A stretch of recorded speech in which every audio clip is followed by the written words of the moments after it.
Alors bonjour à tous, je ne vais pas rester tout seul très longtemps puisque je vais inviter trois d'entre vous, pas choisis au hasard, rassurez-vous, à me rejoindre, Monsieur Bernard Serkilini, Monsieur Jean-Gilles Lovis et Monsieur Ahmed Medoun, à me rejoindre pour cette première table ronde qui a pour titre Quelle place pour la culture sur les campus universitaires? Voilà, bonjour. Alors, je pense qu'on vous a mis un nom, donc Monsieur Serkilini, c'est ici. Monsieur Medoun, oui, je pense qu'il faut. Ok, on garde ça. Voilà, merci à vous trois de nous avoir évidemment rejoints pour cette journée. Alors, je vais commencer par brièvement vous présenter nos trois intervenants, si c'est nécessaire, un petit peu en tout cas. Monsieur Serkilini, vous êtes professeur de linguistique à l'université Paris 7. Vous avez été directeur de l'Institut national de langue française, vice-président du Conseil de la langue française, chargé de nombreuses missions sur la réforme de l'orthographe, notamment la féminisation des noms de métiers. Vous avez été aussi membre de l'Oulipo. Et pour ceux qui ne vous connaîtraient pas par tous ces titres-là, vous êtes aussi Monsieur Merci Professeur sur TV5 Monde. Vous avez été aussi prof en philo romane ici. Et je m'en souviens puisque... Voilà, ben, merci. Depuis 2007, vous êtes recteur de l'Agence universitaire de la francophonie, qui est ce réseau mondial d'établissements d'enseignement supérieur partiellement ou entièrement francophones. Votre regard n'est donc pas sur une université, mais sur des universités et sur même une assez grande diversité d'universités, puisqu'on sait que la francophonie parcourt l'entièreté de notre planète. Jean-Gilles Lovis, vous êtes chercheur, collaborateur scientifique au GRAP, groupe de recherche sur l'action publique, à l'Institut de sociologie de l'ULB, donc vous n'êtes pas très très loin de vos bureaux. Vous êtes aussi assistant à l'Université de Liège, département des arts et sciences de la communication, et conférencier au Conservatoire royal de Bruxelles, et chargé de recherche à l'Observatoire des politiques culturelles, je ne sais pas si je l'ai dit, mais c'est important. Vous avez donc une palette de regards plus orientée sur la recherche, mais qui mêle des réalités culturelles et des lieux d'apprentissage très divers. Enfin, Ahmed Medoun, vous êtes directeur du département des services à la communauté universitaire de l'ULB. Vous êtes aussi fondateur et président de Scola ULB, le dispositif de soutien scolaire qui a particulièrement beaucoup de succès ici à l'université. Vous avez été également, parmi d'autres fonctions évidemment, commissaire général de plusieurs expositions itinérantes, dont l'âge d'or des sciences arabes et Nas Belgica, dans le cadre du 50e anniversaire de l'immigration marocaine en Belgique. Vous êtes aussi militant et mandataire à l'échelle municipale. Je pense que c'est important de pouvoir le souligner. Voilà pour les présentations. Alors, nous avons un débat en deux temps. Je vais d'abord vous demander de réagir à une question, à la question qui nous est posée ici, pendant une petite dizaine de minutes chacun. Ensuite, la salle aura la parole, donc je demanderai à chacun de pouvoir prendre le micro pour éventuellement vous poser une question. Quelle place pour la culture, messieurs, sur les campus universitaires? On a entendu notamment la présidente de la commission culturelle nous dire à quel point l'université, pour parler de celle-ci, mais on pourrait parler évidemment de beaucoup d'autres, fourmille d'initiatives en matière culturelle, donc l'aspect quantitatif ne fait probablement pas beaucoup de doute. On a entendu dans les trois autres interventions best practice de tout à l'heure à quel point c'était le cas. Peut-être qu'il est intéressant d'orienter la question que j'ai envie de vous poser sur la dimension qualitative de cette place réservée à la culture sur nos campus. On sait que, et ça a aussi été rappelé par monsieur Vignon de Grenoble, que quand on parle culture, en particulier dans notre Belgique francophone, on parle de deux grands mouvements qui ont un petit peu tracé les charpentes des politiques culturelles, la démocratisation de la culture et la démocratie culturelle. Démocratisation de la culture comme étant l'accès de tous à l'ensemble des œuvres du patrimoine. Enfin, il y a des dizaines de définitions possibles, mais en tout cas celle-ci en est une. La culture qui est plutôt consommée, plutôt diffusée à travers par exemple les beaux-arts. Et puis on parle aussi de démocratie culturelle comme étant la culture produite par l'ensemble des citoyens qui sont acteurs de leur propre production culturelle, de leur propre citoyenneté. C'est plus le volet esprit critique, émancipation qui est intéressant dans ce deuxième mouvement qui ont tous les deux donc tracé les grandes lignes des politiques culturelles en Belgique francophone ou en francophonie en particulier, par ailleurs aussi. Je voulais voir comment ces deux notions-là, selon vous, et avec vos regards différenciés, pouvaient s'incarner, se concevoir et se vivre sur les campus universitaires, qui sont des espaces évidemment d'apprentissage et de recherche, mais aussi des espaces de vie. On y dort, on y mange, on y va au concert, on y consomme de la culture, on y est aussi un acteur actif et critique responsable. Donc comment ces deux notions s'ancrent dans la réalité des campus universitaires, comment aussi ces deux notions qui sont propres à l'évolution du XXe siècle peuvent être aujourd'hui dépassées, comment une autre synthèse, une troisième voie pourrait éventuellement s'ouvrir dans cette dynamique-là pour peut-être avoir un premier élément de réponse.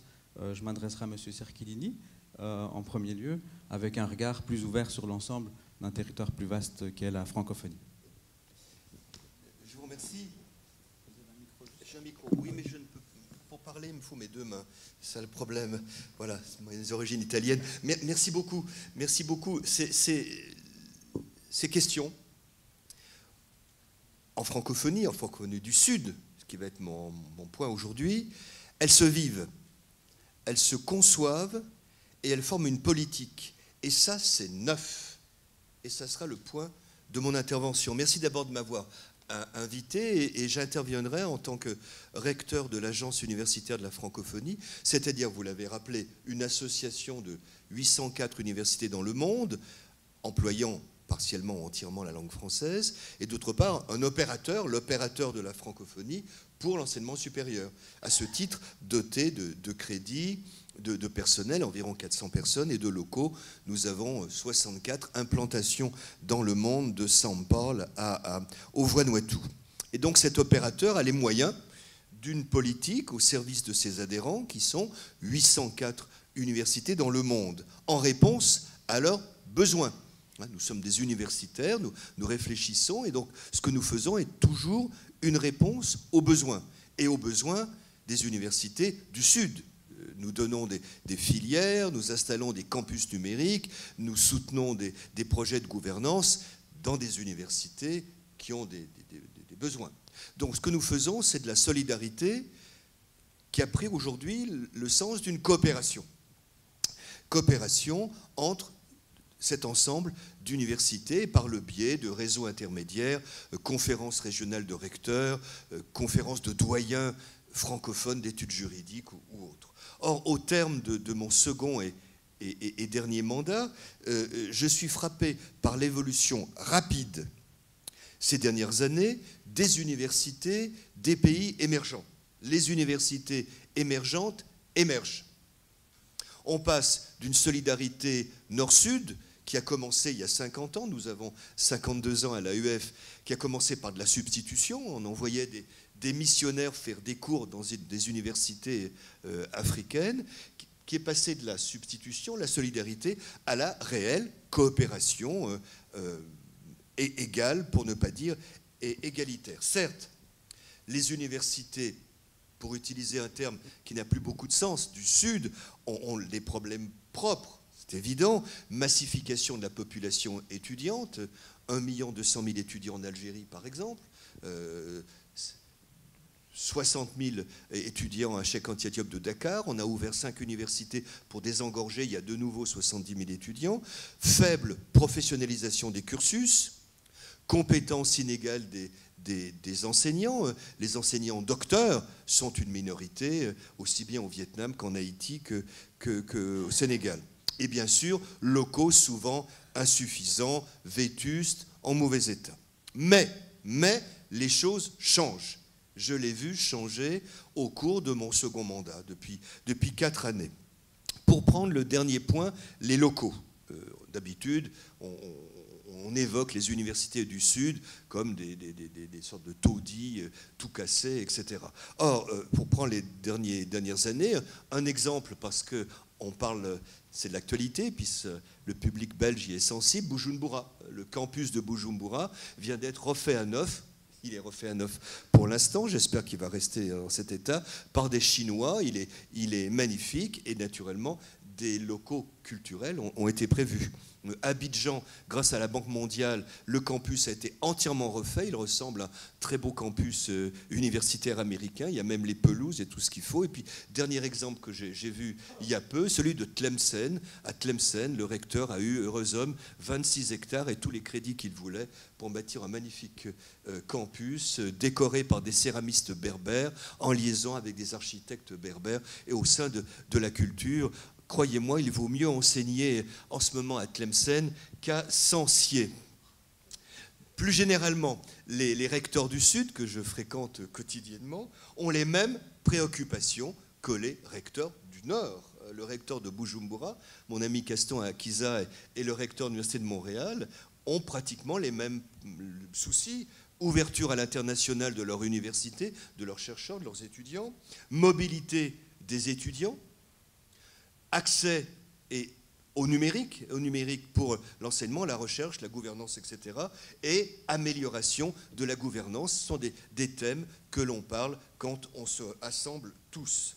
Ils expriment, et c'est tout à fait nouveau, et je tenais à le dire parce que c'est très loin de ce qu'on lit dans les journaux, ils expriment la même conception de l'université. Monsieur Van Hey, dans le document que nous avez fait tenir, vous rappelez que l'université est un lieu, je vous cite, d'apprentissage, c'est sa première mission, de recherche, c'est son identité, de vie commune, c'est un microcosme de la société. Je reformulerai légèrement différemment votre définition. Je dirais que l'université a 3 missions. Tout d'abord, la formation, transmission des savoirs, une formation qui doit être professionnelle, efficace, etc. La recherche, vous dites c'est son identité, vous avez raison, c'est ce qui distingue l'enseignement supérieur des autres ordres d'enseignement. Il produit des savoirs neufs. Et la 3e mission, je prends une expression québécoise, mais qu'on retrouve dans votre titre, chers collègues, service à la communauté. Mais pas la communauté universitaire, service à la communauté. L'université, elle n'est pas sur la Lune, elle est dans un pays. Et ces 3 missions sont accomplies au travers d'un lieu de vie. Un campus est un lieu de vie, de formation, de recherche et de service à son pays. Qu'elle soit publique ou privée, elle est dans un pays, dans une société. La prise de conscience de la 3e mission est nouvelle, relativement nouvelle au nord, mais surtout au sud, où l'université a longtemps été une sorte de vieille Sorbonne pauvre. Vieille Sorbonne, pauvre parce qu'on n'avait pas les moyens de construire, de maintenir, mais vieille Sorbonne, c'est-à-dire un endroit où la médiocrité matérielle masquant, qui est en train de s'abolir, je l'ai dit tout à l'heure, venant conforter le splendide isolement d'une université qui fonctionnait à l'ancienne, hors sol, hors de toute préoccupation concrète, hors de tout tissu et hors de tout lien à la culture. On enseignait, je dirais, philo-romane à Bujumbura sans s'occuper des effets sociaux, sans s'occuper de la vie sociale concrète et culturelle des étudiants. Tout cela est en train de changer. C'est l'idée neuve, c'est une idée nouvelle en francophonie universitaire. Maintenant, il y a au sud de vrais campus, j'en ai cité quelques-uns, mais la liste pourra en être longue, où l'on vit, où l'on consomme et produit de la culture. Parfois, d'ailleurs, avec une sorte d'inquiétude du pouvoir. Mais ça, nous devons l'assumer, nous devons défendre la liberté, tout court, la liberté culturelle des campus, et dont le rôle est pensé, c'est-à-dire que les dirigeants, les recteurs, les vice-recteurs prennent conscience qu'il y a une politique culturelle à conduire dans ces campus. Il y a 3 ans, j'étais à Kinshasa à une rencontre de recteurs africains francophones, ils étaient 200, et le thème de la réunion, c'était le rôle des universités en matière d'environnement et dans le développement durable. Quel effet à l'université? Elle est un lieu qui peut polluer ou qui, au contraire, peut être exemplaire. Le rôle de l'université dans la préservation de l'environnement, l'exemplarité, etc. Je dirais qu'on pourrait avoir l'an prochain une réunion de l'ensemble des recteurs africains. Je dis recteurs cette fois-ci parce qu'il y a une présidente d'université en Afrique, il faut quand même le rappeler, et ça c'est un grand dommage. Les recteurs africains pourraient se réunir sur la question de notre colloque aujourd'hui. Et ça, c'est tout à fait nouveau. On ne l'aurait pas fait il y a 5 ans, sur la politique culturelle à conduire, démocratie culturelle, démocratisation culturelle, rôle aux politiques aussi, parce que c'est une question importante au Sud, où la démocratie n'est pas, pour l'instant, la chose la plus partagée. Peut-être qu'à Bujumbura, les choses vont changer, je l'espère en tous les cas. C'est-à-dire la pratique culturelle. Le thème du colloque aujourd'hui est une idée neuve des universités émergentes. D'où des actions que l'on peut voir, par exemple, en matière de formation. Apparition de masters dans le domaine des arts plastiques, du théâtre, de la formation de conservateurs, d'agents culturels, ainsi de suite. La recherche, la sauvegarde du patrimoine, qu'il soit bâti, qu'il soit littéraire, sauver les manuscrits. Et l'AUF finance beaucoup de recherches, de numérisation de manuscrits, de sauvetage. Nous avons été naturellement actifs pour le sauvetage des manuscrits de Tombouctou, vous vous en doutez. J'insisterai sur la troisième mission, donc valorisation des pratiques culturelles des étudiants, c'est neuf aussi, c'est-à-dire l'encouragement aux pratiques, aux clubs, aux cercles, tout ce que l'on vient d'entendre ici, Lausanne, Grenoble, etc., ou Louvain, c'est neuf et c'est réfléchi par des recteurs qui ont tout à apprendre dans ce domaine, et j'arriverai à ma conclusion. Aussi présence artistique à l'université, artistes en résidence, spectacles dans de nombreuses villes africaines ou vietnamiennes en ce moment. J'en reviens, la salle de spectacle de la ville, c'est le grand amphi de l'université. Et quand on bâtit maintenant, il faut le savoir.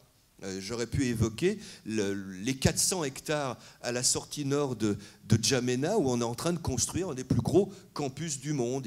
Il s'étend jusqu'à l'horizon. Dans la savane, on voit des baobabs et puis des bâtiments universitaires qui poussent, avec des résidences universitaires, des villas pour les profs, et puis un théâtre, et puis un lieu de spectacle, parce que le recteur y a pensé, et puis parce qu'on en a discuté avec lui. Et aussi, dernière préoccupation, qualité architecturale et valorisation du patrimoine. L'université a un rôle dans la sauvegarde du patrimoine, mais elle est un patrimoine, car il s'agit, en sortie de crise dans beaucoup de pays, comme la Côte d'Ivoire, de bâtir de façon intelligente, comme à Tlemcen, de confier les choses à des architectes, des artistes berbères.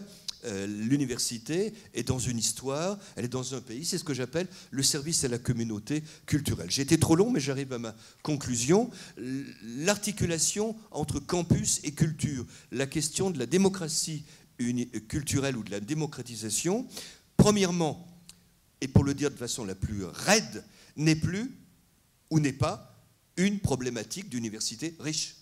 Ce n'est plus quelque chose qui distingue le Nord et le Sud. C'est une préoccupation de l'ensemble de la francophonie universitaire. Deuxièmement, cette question rejoint avec la gouvernance, le numérique éducatif ou de recherche ou de gestion, l'internationalisation de l'université, le respect de l'environnement et le rôle dans l'environnement, elle rejoint le corpus de préoccupations largement partagées et qui, pour moi, constitue un standard international universitaire. C'est ça qui définit les standards d'une université de statut international. Et troisième conclusion, par suite, cela constitue un nouveau domaine de coopération. 50 ans après, il ne s'agit plus seulement d'envoyer des missionnaires pour faire des cours de philo romane, il faut aider des recteurs, des vice-recteurs à comprendre la problématique, à la concevoir, à la faire admettre à leurs ministres qui parfois ont peur de ces choses-là. Ce sont des ministres qui ne sont pas forcément démocrates, mais il y a de grands ministres démocrates au Sud, naturellement. Et donc, le sujet du débat du colloque aujourd'hui est important pour son intérêt en soi-même, pour sa pertinence et pour son utilité dans la politique de coopération que nous menons tous ensemble envers les universités émergentes. Je vous remercie.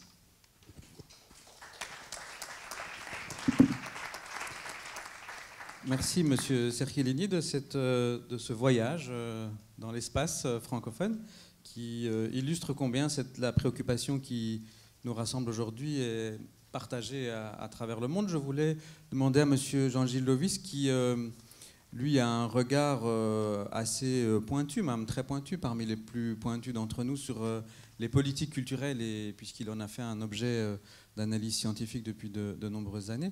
Quel était son regard sur cette double tension entre démocratie et démocratisation, et puis peut-être aussi son regard peut-être un peu plus prospectif sur la manière dont l'université peut être le lieu où, puisqu'on y forme les acteurs de la société de demain, cette double tension peut passer par une troisième hypothèse dans l'avenir.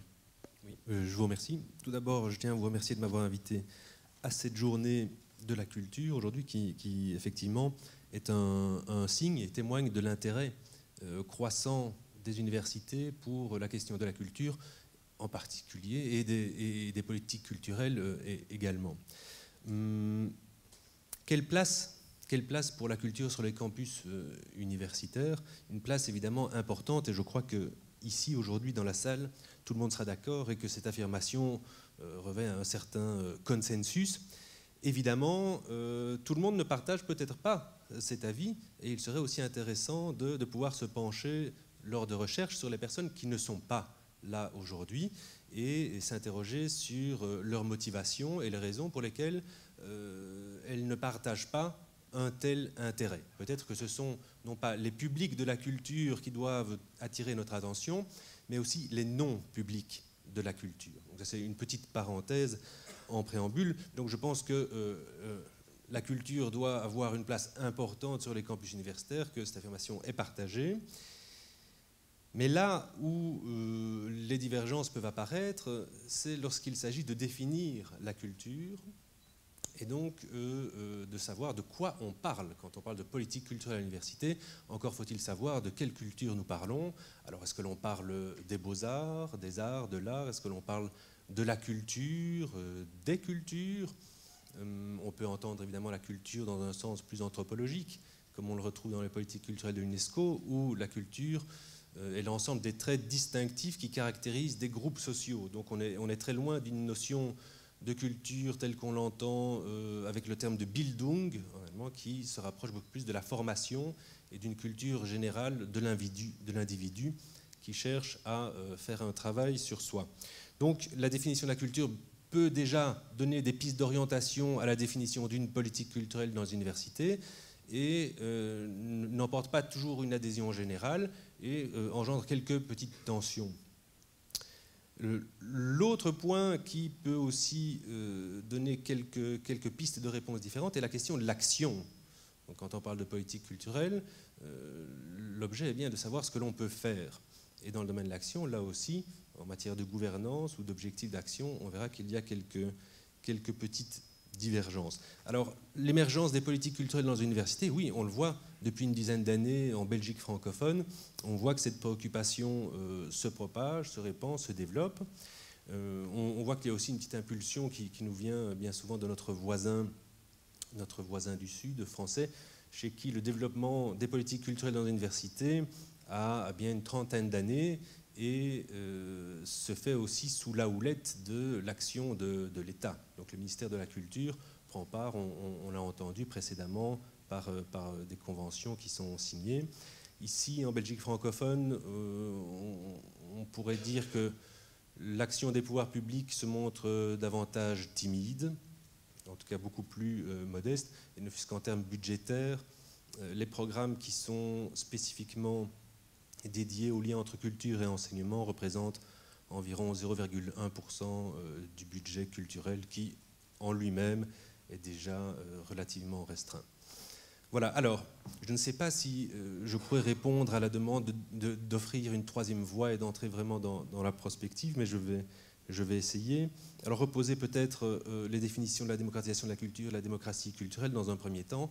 La démocratisation de la culture a comme objectif donc de donner l'accès au plus grand nombre aux grandes œuvres de la culture, au patrimoine, aux œuvres majeures de l'humanité. C'est un référentiel des politiques culturelles qui s'est développé après la Deuxième Guerre mondiale et qui entendait lutter contre trois types d'obstacles à l'accès à la culture, l'obstacle géographique, l'obstacle financier, et puis un obstacle beaucoup plus subtil qui a trait à l'apprentissage de la culture, des arts, donc qui développe des dimensions plus psychologiques, plus intellectuelles. Alors, l'obstacle géographique a donc été combattu par un maillage territorial culturel. Donc on a installé des centres culturels sur tout le territoire pour qu'il y ait des lieux de culture à proximité de chaque citoyen. L'obstacle financier a été combattu par des politiques tarifaires, et on l'a vu, elles perdurent jusqu'à maintenant. Ça veut dire que l'on met en place des tarifs préférentiels, on met en place des chèques culture ou des cartes culture qui permettent d'atteindre, sinon une gratuité de la culture, au moins des tarifs réduits. Et le troisième volet consiste dans l'éducation aux arts et à la culture, et ou des dispositifs de médiation qui entendent renforcer, développer et stimuler les liens entre les œuvres d'art, les artistes d'une part, et les publics d'autre part. Alors la démocratie culturelle, elle, entend plutôt favoriser l'expression culturelle des citoyens et revêt aussi une dimension plus politique ou sociopolitique qui entend lutter contre une domination culturelle bourgeoise. Donc le référentiel de la démocratie culturelle a redéfinit la culture en lui donnant une définition plus large et qui dépasse la simple culture légitime au sens où Bourdieu la définit. Alors effectivement, je pense que ces deux référentiels, démocratisation de la culture, démocratie culturelle, sont en partie dépassés. Alors non pas qu'ils n'existent plus du tout, mais je pense qu'ils sont situés dans le temps. Démocratisation de la culture après la Deuxième Guerre mondiale, démocratie culturelle plutôt les années 60-70, et que ces deux référentiels font partie de strates d'action publique qui ont été suivies d'autres strates. On a parlé plus tard du développement culturel, on a parlé plus tard de la diversité culturelle, de l'exception culturelle, on a parlé aussi plus tard de droit culturel. Donc ce sont des strates qui nourrissent l'action des politiques culturelles et qui ne se remplacent pas l'une l'autre, mais qui se complètent. Donc on est dans une sorte de lasagne des politiques culturelles. Alors quelle est la dernière couche de la lasagne? C'est le fromage, qui reste encore en suspens. C'est le point d'interrogation, les trois petits points. On ne peut pas y répondre, mais ce que l'on sait, c'est que l'environnement des politiques culturelles à l'université a subi de grands changements ces dernières années et qui vont sans doute amener la dernière strate. Alors quels sont ces changements? D'une part, la mondialisation de la culture, et d'autre part, le développement des nouvelles technologies. Donc les mutations technologiques, alors évidemment tout ce qui est numérisation de la culture, développement des réseaux sociaux, entraînent des bouleversements dont on n'a pas encore mesuré la portée, mais qui ont des effets relativement directs sur la production culturelle, l'offre culturelle. Donc il y a des filières professionnelles, des filières d'activité économique qui ont vu leur modèle économique complètement bouleversé par cette dématérialisation de la culture. Donc il y a des réagencements dans les cycles de production, et ça c'est pour l'offre culturelle. Il y a aussi le volet de demande, où l'on voit que les pratiques culturelles sont en train de se modifier avec l'essor des cultures d'écran. Donc des personnes qui ont 3, 4, 5 types d'écrans et qui consomment de plus en plus la culture via ces écrans. Autre effet de cette dématérialisation de la culture, c'est en fait un bouleversement du rapport à l'espace et au temps. L'espace-temps a été complètement bouleversé. Nous sommes maintenant dans un raccourcissement des distances. Donc une culture produite ici maintenant peut se voir à l'autre bout de la planète.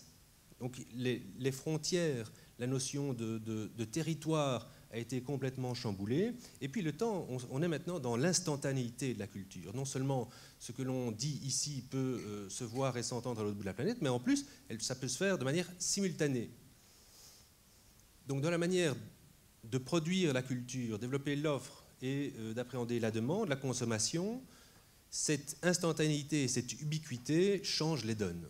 Et donc on voit de nouvelles pratiques en la matière. Mondialisation, là aussi éclatement des territoires, ouverture et donc démultiplication de l'offre.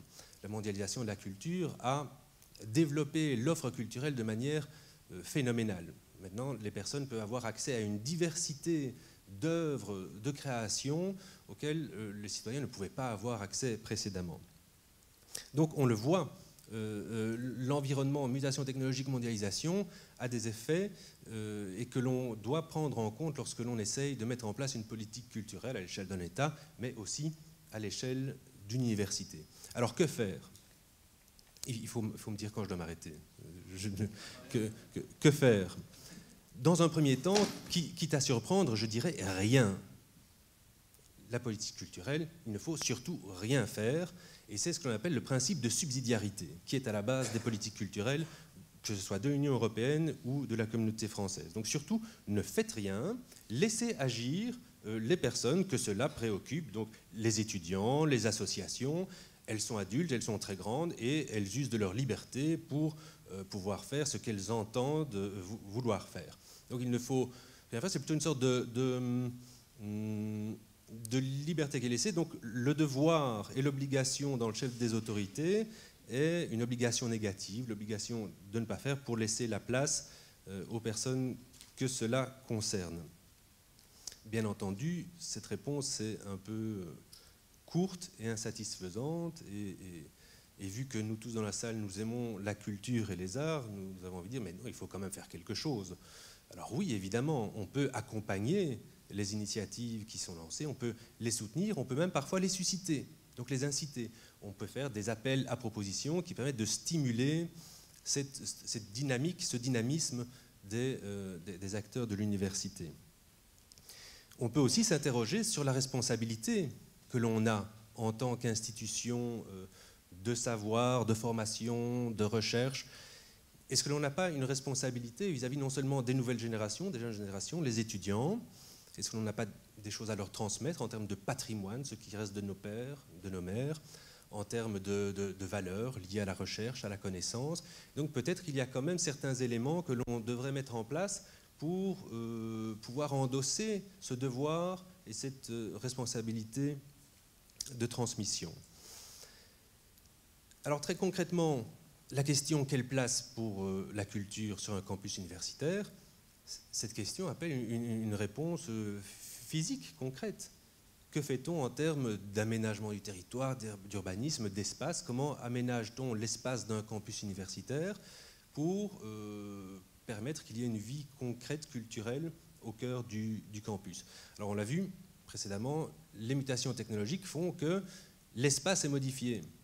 Et donc les étudiants maintenant n'ont plus nécessairement besoin d'un lieu physique pour pouvoir être traversés par la culture.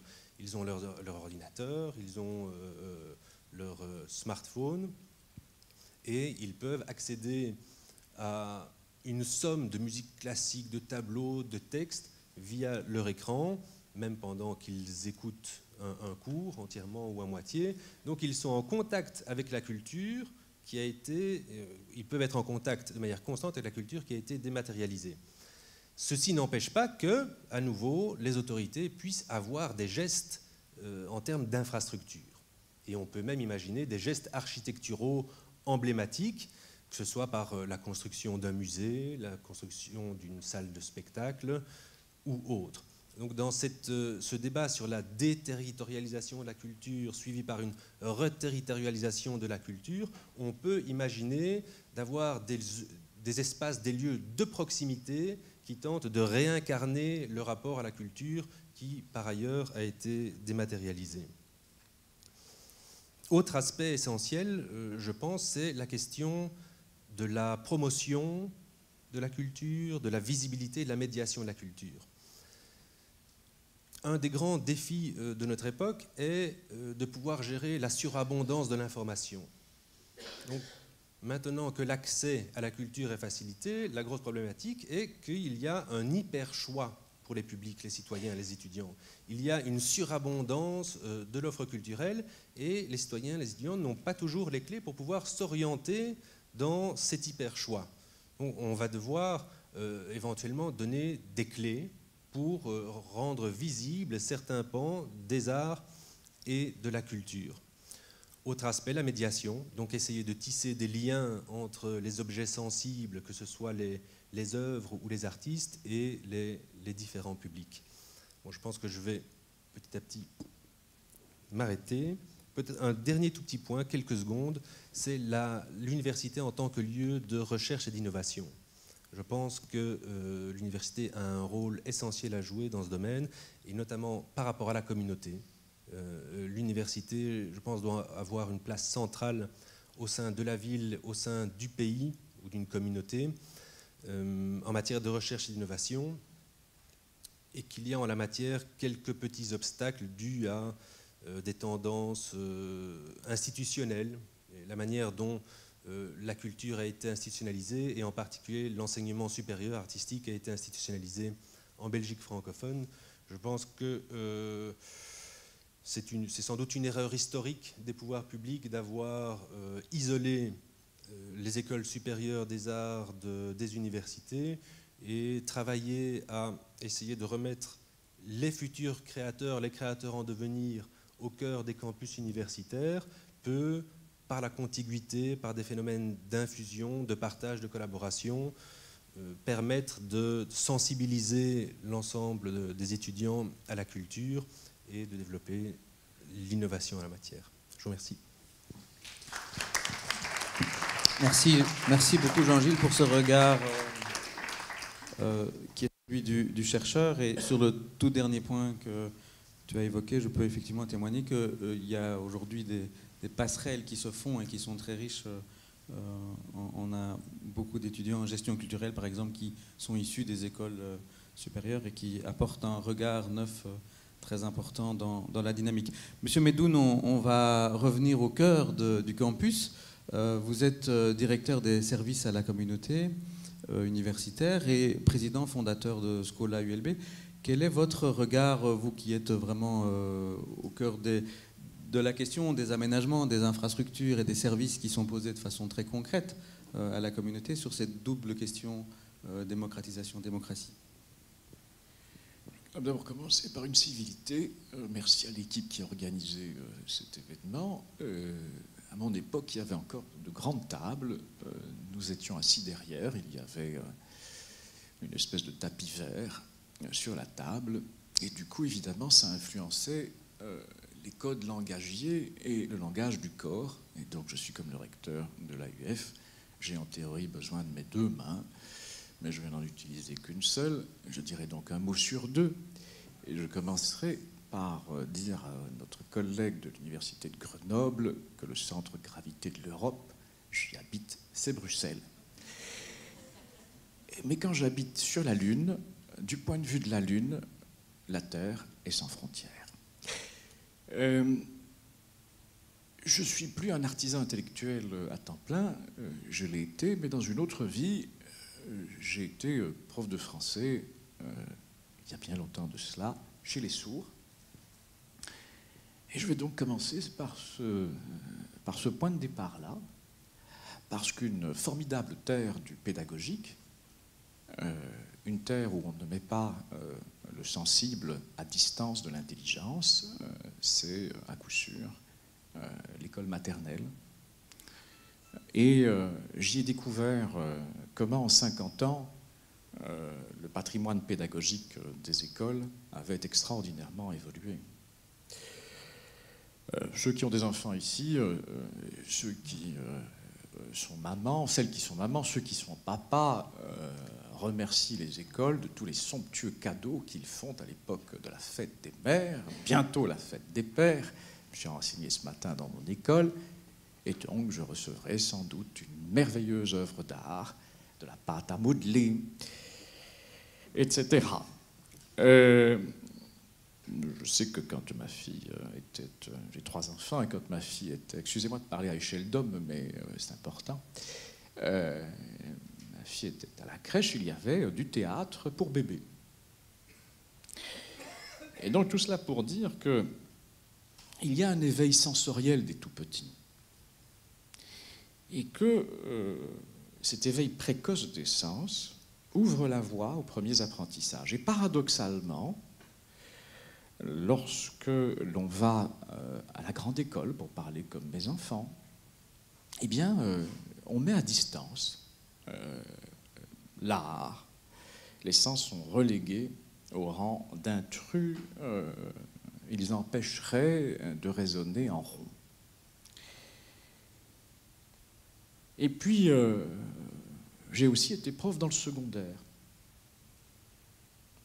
Et dans le secondaire, notamment dans les classes dites en difficulté, pour lutter contre l'échec, eh bien, les innovateurs, ces militants qui ont la tête dure, il y en a beaucoup dans les écoles et qui font en sorte que dans la diversité, eh bien, et dans l'adversité, pour lutter contre l'échec, on passe par des voies originales, notamment par le recours à l'art pour trouver du sens. Ça n'a pas qu'un objectif psychologique, mais c'est souvent bien efficace. Et puis assez paradoxalement, quand on arrive à l'université, eh bien, on se rend compte que finalement, dans les cours, la culture est en réalité assez peu présente. Alors, j'y reviendrai dans un instant, mais quelques mots sur Bruxelles pour ceux qui viennent de loin. J'ai vu quelques amis venir de Luxembourg, etc.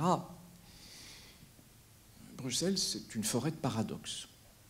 Un peu plus d'1 million d'habitants qui vont croître, puisque Éric Coraine vous le rappellera, il y a une pression démographique importante. C'est une forêt de paradoxes, mais c'est aussi une ville divisée. Une ville divisée avec une offre culturelle très dispersée, très éclatée. Et je crois qu'ici, on se pose tous les jours la question de savoir, mais quelle singularité dans ce paysage très particulier, où il y a un hypermarché culturel, une grande diversité d'offres, et où effectivement la singularité de l'université, du rôle de l'université dans ce paysage ne va pas de soi. Et je crois qu'un débat comme aujourd'hui, en tout cas, nous permettra peut-être de clarifier un peu tout cela. 90 000 étudiants, c'est le nombre d'étudiants à Bruxelles. 1 étudiant sur 5 en Belgique ont décidé d'étudier ici. 90 000 étudiants, c'est une formidable ressource pour la ville. C'est une formidable ressource pour la ville. Et souvent, les universités ne se conçoivent pas comme des acteurs culturels. Et donc, on aura l'occasion peut-être de redéfinir tout à l'heure cette politique culturelle. C'est un étrange paradoxe parce que, de plus en plus, et les universités en France, et le recteur le rappellera sans doute, se sont engagées dans l'engagement social, l'engagement sociétal des universités, la responsabilité qu'elles ont pour le développement de la proximité, pour le développement du local.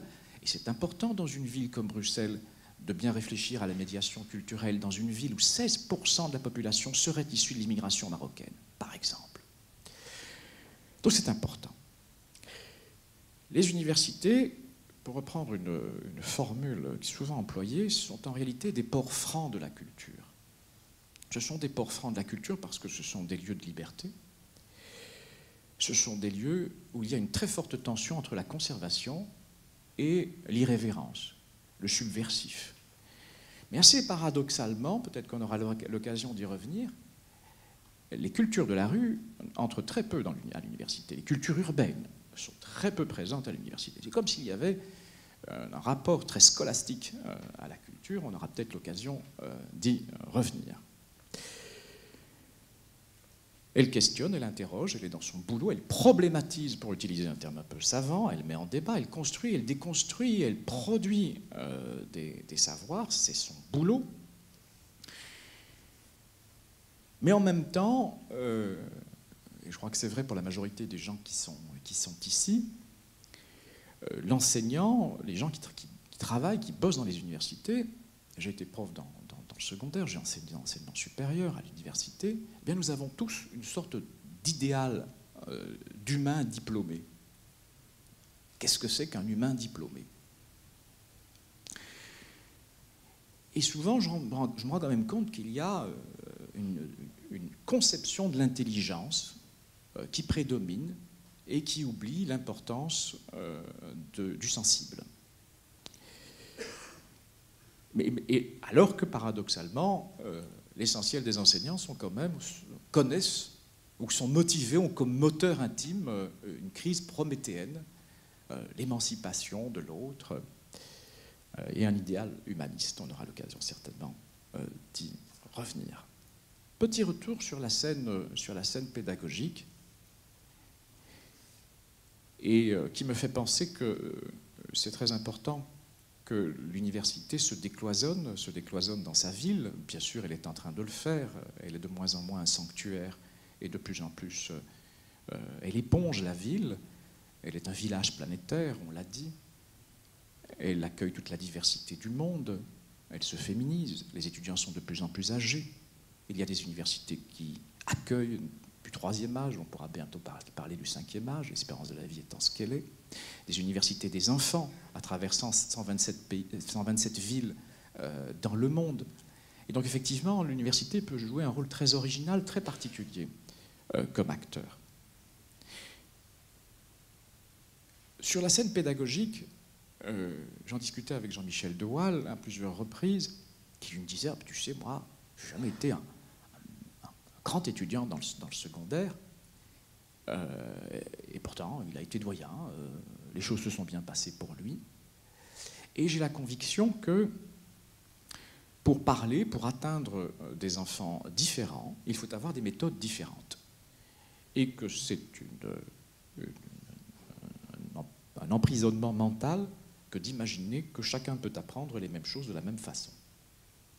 Ça nous renvoie à la conception de l'intelligence et à l'idée que nous avons des profils d'intelligence très différents. Je ne dis rien de très original, c'est Howard Gardner, neurologue américain bien connu, qui nuance toutes les formes d'intelligence, et qu'effectivement, la compétence langagière peut permettre d'être un merveilleux romaniste, mais aussi un formidable poète. Que la compétence spatiale peut permettre d'être un grand danseur, mais aussi un ingénieur. Idem pour la compétence musicale, et notre chef d'orchestre Sofia Wisloka nous le rappellera sans doute, permet aussi d'être un grand scientifique. Par exemple, Gisèle Demeur, à l'occasion d'une très belle exposition ici sur art et mathématiques, a rappelé que l'on pouvait être mathématicien et artiste. Ou encore que les compétences kinésitiques permettent de pouvoir être chirurgien et en même temps danseur. C'est très important parce que ça permet aussi, par ce détour, de rappeler que la diversité des méthodes permet aussi d'améliorer l'égalité scolaire et l'égalité des chances à l'université. C'est certainement une des bonnes raisons pour lesquelles il faut donner sa place à la culture, à l'université. Quelles autres bonnes raisons? Bien sûr, on pourra dire, c'est bon pour soi, c'est bon pour mieux faire société, c'est bon pour développer les compétences professionnelles. Pierre Pivin, professeur au conservatoire, qui est là, rappellera sans doute qu'effectivement, être sur une scène, ça apprend des façons d'être, des savoir-être, qui aujourd'hui sont essentiellement l'élément discriminant au moment du recrutement. Tout le monde sait cela. Et d'ailleurs, les étudiants de l'université ont des codes sociaux qu'ils apprennent et qu'ils montrent. Et lorsqu'ils ne les ont pas, c'est difficile, n'est-ce pas? Au même titre que les réseaux, ça freine l'insertion professionnelle. Autre chose importante, c'est que la culture personnelle est certainement un élément qui est une valeur sociale, qui a une véritable valeur sociale et qui est un atout professionnel. Alors, peut-être un petit mot sur un étrange paradoxe, c'est que nous avons dans une maison comme celle-ci 11 musées, 1 million de pièces. 1 million de pièces, 11 musées. Et que ça vaudrait quand même la peine de s'interroger sur cet étrange paradoxe qui est que dans le processus de création, on a toujours associé musée, collection, enseignement, etc. Et en même temps, aujourd'hui, on se pose quand même la question de savoir comment est-ce qu'on travaille avec cet outil qui est en fait partie de l'arsenal didactique de l'université, mais qu'on a du mal à mettre en valeur.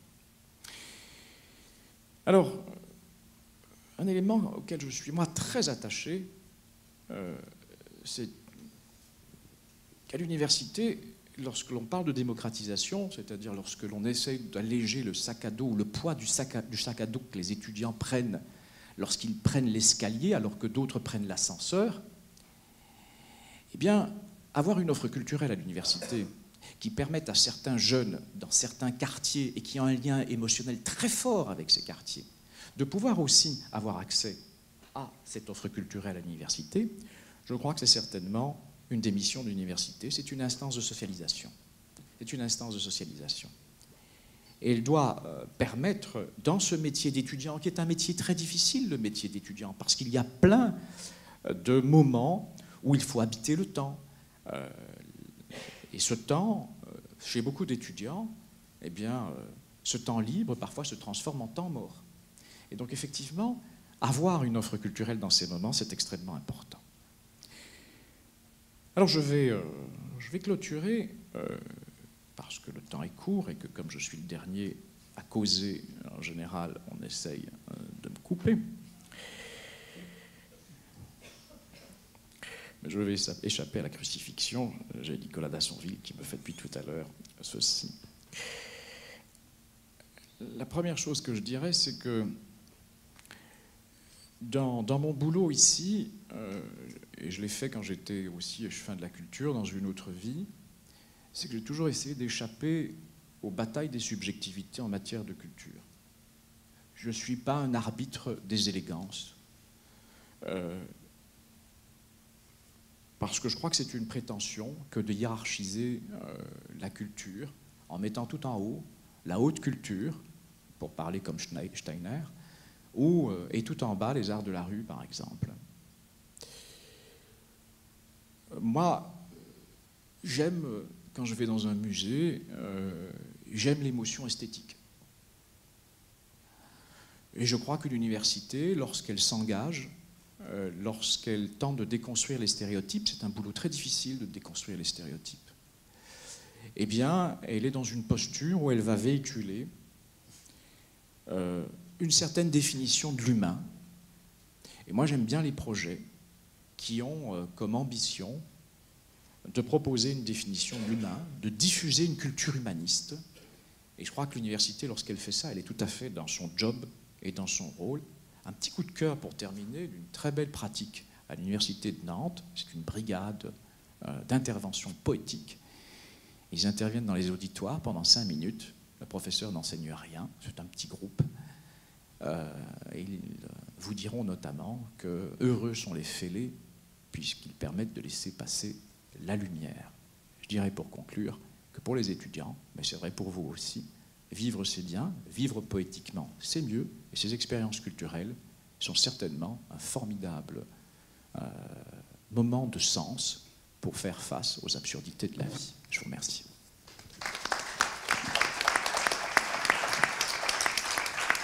Merci, Monsieur Medoun. Alors c'est vrai que s'il y a des choses qui changent, comme les tables et les chaises qui deviennent des fauteuils, il y a des choses qui ne changent pas dans les colloques, c'est que les derniers à passer dans la matinée, surtout quand elle a pris du retard, doivent accélérer. Donc on va néanmoins, parce que tout d'abord remercier les 3 intervenants qui ont préparé une contribution, et je pense que c'était important de pouvoir les entendre jusqu'au bout. Donc merci à vous trois d'avoir éclairé, donné votre éclairage sur cette question vaste.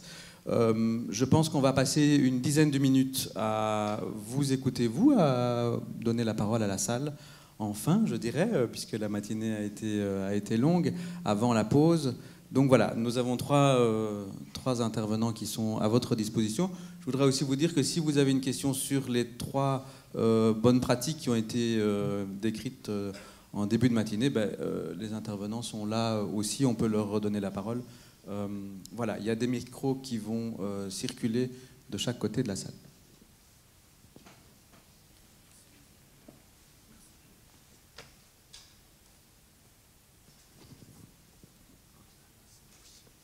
Bonjour, bon, on me connaît, j'ai fait mon discours. Moi, je suis l'adjointe directeur pour les affaires culturelles. Moi, j'avais une petite question, surtout pour Monsieur Cerchilini. Parce qu'en fait, de ce que j'ai pu comprendre des interventions de M. Medoun et de M. Loïs, ils sont tous les deux plutôt pour une politique culturelle qui est, on va dire, axée à la base, donc laisser les étudiants, laisser les initiatives se faire naturellement et ne pas chercher absolument une espèce d'élitisme culturel que l'université pourrait produire. Donc ma question, c'est est-ce que vous êtes dans la même optique? Est-ce qu'une université n'a pas un devoir quelque part d'une élite intellectuelle qui fait qu'il doit aussi proposer une espèce d'élite culturelle à la société, et au monde qui nous entoure. Ce n'est pas mon avis, mais je sais que c'est l'avis de pas mal de personnes. Donc est-ce que l'université, de par son côté extrêmement poussé dans la recherche, dans la science et dans la connaissance de la culture aussi sur certains aspects, se doit de produire des événements culturels qui sont d'un certain niveau, on va dire, d'exigence, qui pourraient être demandés dans le cadre justement de sa reconnaissance en tant qu'acteur important intellectuel de la société. Merci pour votre question. Ce que j'ai essayé de montrer, j'ai pris le point de vue des universités émergentes. J'ai plaidé pour une politique active. Nous ne sommes pas dans la situation que vous disiez, chers collègues. Là, c'est neuf, c'est une idée neuve qui apparaît. Il faut une politique conçue, mise en œuvre, avec des moyens. Et une politique sur tous les plans. Je ne parlerai pas d'élite, bien sûr, mais je rappellerai qu'une des missions de l'université, c'est la production de savoir neuf. Donc elle doit produire aussi des savoirs culturels. Elle doit travailler sur la culture, en sociologie, en production, en conservation. Il y a donc un rôle universitaire. Et c'est neuf en Afrique, c'est neuf dans certaines universités du Maghreb, pas de tous les pays, c'est neuf au Vietnam ou au Cambodge. Imaginez le rôle de l'université, je pense à celle de l'Université nationale des beaux-arts de Phnom Penh, après la sortie de ce massacre gigantesque qu'a été le Cambodge, vous voyez, et le rôle de l'université dans le sauvetage d'Angkor Wat après le départ des Khmers rouges. Il y a donc vraiment un rôle dans son domaine, ès-qualité, production du savoir, conservation du savoir. Ça c'est clair, il faut le faire. Il faut être exactement actif, volontariste dans les universités émergentes. C'est un moyen de les aider à émerger pour la société. Et puis l'autre chose, nous avons parlé de démocratisation, de démocratie culturelle. Je ne l'ai pas dit, mais c'était en filigrane. La démocratie culturelle, c'est un apprentissage de la démocratie. Et ça, c'est important aussi, car les universités du Sud, souvent, un grand retard dans la gouvernance démocratique. Il y a beaucoup de grèves dans les universités du Sud parce qu'il n'y a pas de dialogue social, tout simplement. Il n'est pas institué, il n'y a pas de lieu pour cela, pas de pratique. Les recteurs sont nommés par le pouvoir.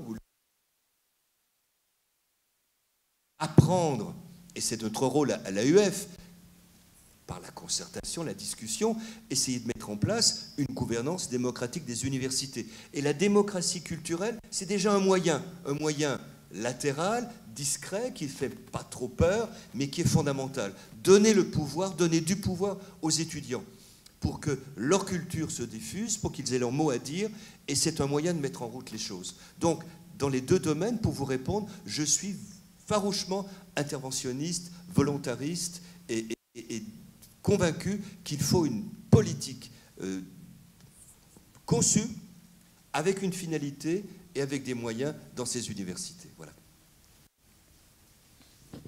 Ici à l'ULB en 68, à cette époque, il y avait une terrible activité du Librex. Donc je voudrais dire qu'il y avait une culture politique. J'ai l'impression que maintenant, on scinde fort culture, je dirais, culture assez passive. On va voir des spectacles, concours René-Elisabeth. Mais je trouve que la culture est peut-être souvent moins politique. En tout cas, il y avait une énorme activité du Librex qui, à mon avis, avait aussi des moyens. Il y avait Madame Abramovitch, là, il y avait des subsides, il y avait des conférences formidables. Il y avait des ateliers créatifs, photographie, dessin, etc. Je pense que ça a disparu. Au Janson, il y avait des spectacles formidables. Danse Béjart, par exemple. Des concerts. Il y avait aussi, pendant la période latino-américaine, avec tous les réfugiés, il y avait beaucoup de concerts latino-américains. J'ai vu Kila Payoun, Mercedes Sosa. Aussi, il y avait un engagement politique. J'ai vu sur le terrain sur le stade ici, il y a eu à un moment une sorte de tente de cirque où il y a eu du théâtre. Bon. J'ai vu aussi, il y a eu du théâtre, notamment au Janson, du Bertolt Brecht. Pour revenir au terrain de sport, je pense que sport a aussi un aspect culturel. Par exemple, la danse, Bégère, c'est à la fois du sport et de la culture. La gymnastique sportive est aussi un aspect culturel. Moi, j'ai fait des danses folkloriques macédoniennes ici. Je peux dire que c'est à la fois sportif et culturel. Bon, il n'y a plus de sport sur le campus, ici à l'ULB. Et on a voulu démolir un moment, il y avait 2 salles de sport. Un des 2 a vraiment été fort menacé. Je crois que c'est le recteur Vink qui l'a sauvé. Bon, donc, j'ai tout de même l'impression que la situation n'est pas terriblement reluisante ici à l'ULB. J'ajouterai que j'ai vu plusieurs... Bon, c'est aussi la faute des étudiants, enfin, la faute de la société. J'ai vu qu'il y avait une exposition sur... On a supprimé le foyer culturel, où il y avait un vieux piano désaccordé, mais où les étudiants pouvaient, sur l'heure de midi, aller pianoter. Et il y avait des trucs formidables. Et il y avait aussi les programmes de tout ce qui était culturel. Le foyer culturel a été supprimé. Moi, je ne comprends pas. Maintenant, je crois qu'il y a encore un piano, mais il faut une clé, etc. Donc, je trouve que la... Est-ce que je peux vous demander d'arriver à votre question? Oui, ben voilà. Attendez. J'y viens. Si. J'y viens. Donc, je trouve qu'à l'université, la culture active et politique a fort disparu. Dans le secondaire, on a supprimé les cours de musique et de dessin, pratiquement. C'est vrai que l'enseignement de la musique était très académique, malheureusement. Et dans le primaire, dans le temps, une institutrice devait connaître soit la guitare, soit le piano. Et moi, j'ai fait des colonies de vacances où on chantait sans arrêt dans le bus qui nous y menait. Au niveau, je finis, au niveau culture populaire, les danses du samedi soir ont disparu. Et quand je vois ce qu'est devenu la TV, avoir des cours de cuisine, etc., heureusement, il y a des très bonnes choses après 10h, 11h du soir. Et alors, dernière question, est-ce que la culture, c'est pas un peu comme le sport? C'est devenu un business, c'est devenu beaucoup moins engagé et c'est devenu quelque chose un peu pour satisfaire les gens qui ont du temps libre. Voilà, mais j'ai l'impression qu'on n'est plus dans une époque de culture active, surtout à l'ULB. Merci, avec la suppression de beaucoup de sports et de beaucoup d'activités culturelles, notamment du Librex. Voilà. Merci. Je ne vois un peu que la partie noire, mais je voudrais qu'on la soulève quand même, quoi. Monsieur. Je suis très allergique au discours nostalgique. J'ai comme point commun avec monsieur d'être un adolescent de plus de 50 ans, mais je ne conjugue pas à l'imparfait. Donc, bien sûr que c'est une question locale, et dont je vais me permettre d'y répondre, sans faire de l'autolaudation sur ce que nous faisons de bien ou pas, puisqu'il y a ici énormément de choses qui se font. L'effervescence étudiante, elle a toujours existé. D'abord parce que on dit souvent qu'en France, on les appelle les mouches du coche. En Tunisie, ce sont des voisins. Je suis un Scandinave de l'Afrique. On les appelle les moustiques du tyran. Vous êtes probablement un ancien moustique. Et donc, l'engagement étudiant a toujours existé. Toujours existé. Et donc, effectivement, vous étiez dans une période, 68 était 68. Eh bien, aujourd'hui, l'offre d'activité étudiant et l'engagement étudiant prend simplement d'autres formes. La citoyenneté étudiante prend d'autres formes. À votre époque, donc à la mienne, il n'existait sans doute pas de distribution de colis alimentaires. Parce que le niveau de précarisation de nos étudiants était sans doute moins important. Il n'y avait pas plus de 260 étudiants qui vont dans des écoles en difficulté, des jeunes en difficulté scolaire, par petits groupes de 4 à 8, et qui font à peu près 1600 élèves et écoliers aidés chaque année. Les besoins ont changé, les formes de l'engagement ont évolué, et je crois qu'il faut effectivement être conscient de cela. Donc, oui, nous connaissons le passé, mais je crois qu'il faut aussi rendre hommage à tous ces étudiants qui s'engagent dans une université engagée, même si effectivement, comme partout ailleurs, il y a aussi beaucoup d'acteurs désengagés. Merci. Encore une dernière question peut-être. Deux dernières questions alors, madame et monsieur.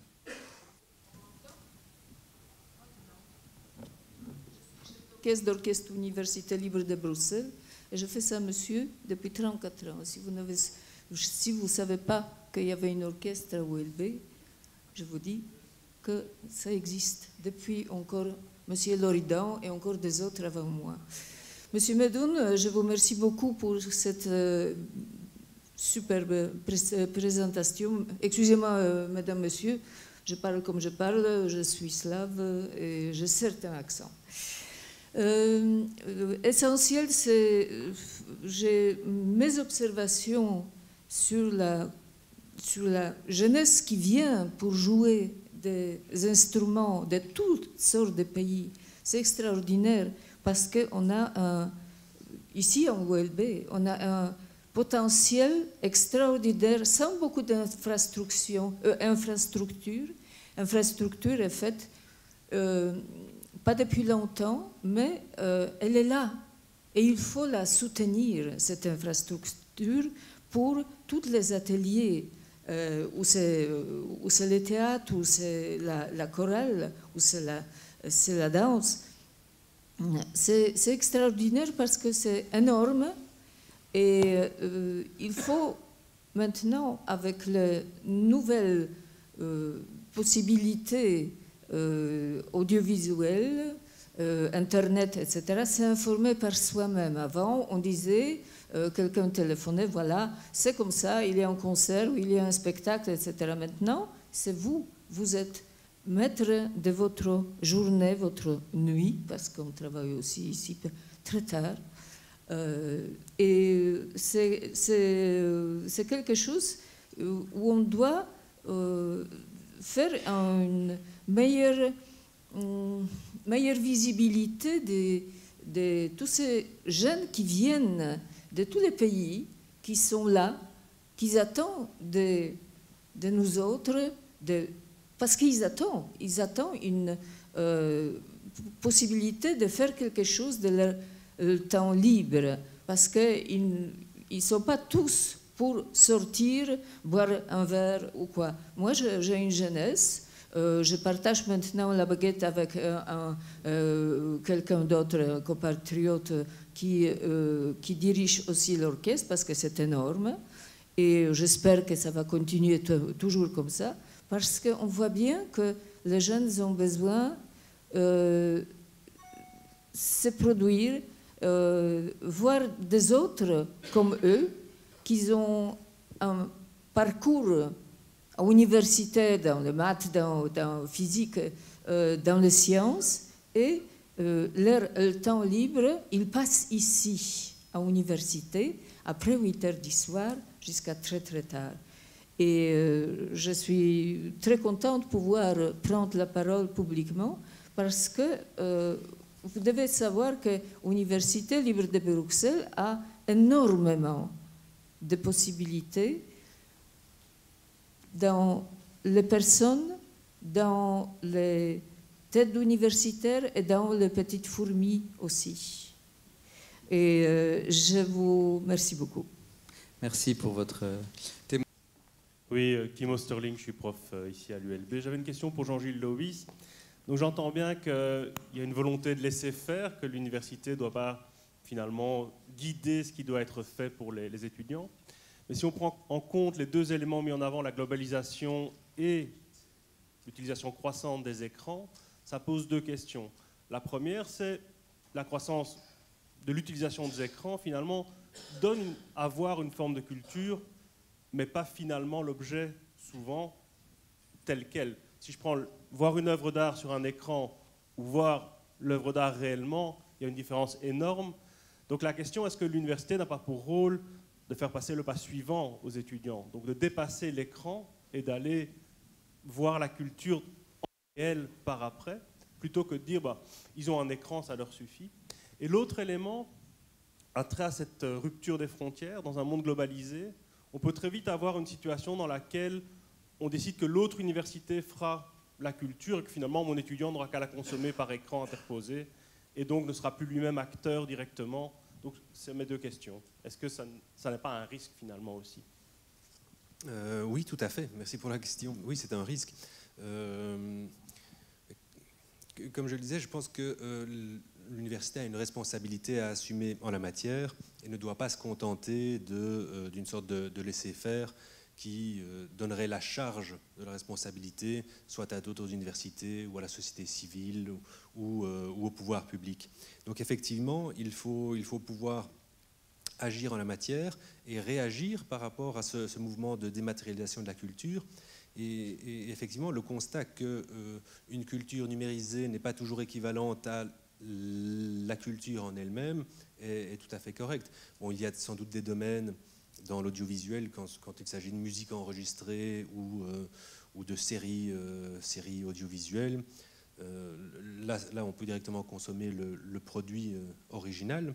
Mais pour le reste, effectivement, l'expérience de proximité, et donc la culture incarnée dans un rapport entre des personnes, entre des corps dans un espace, est fondamentale et doit pouvoir être cultivée. Donc cela demande évidemment des efforts en termes d'infrastructure.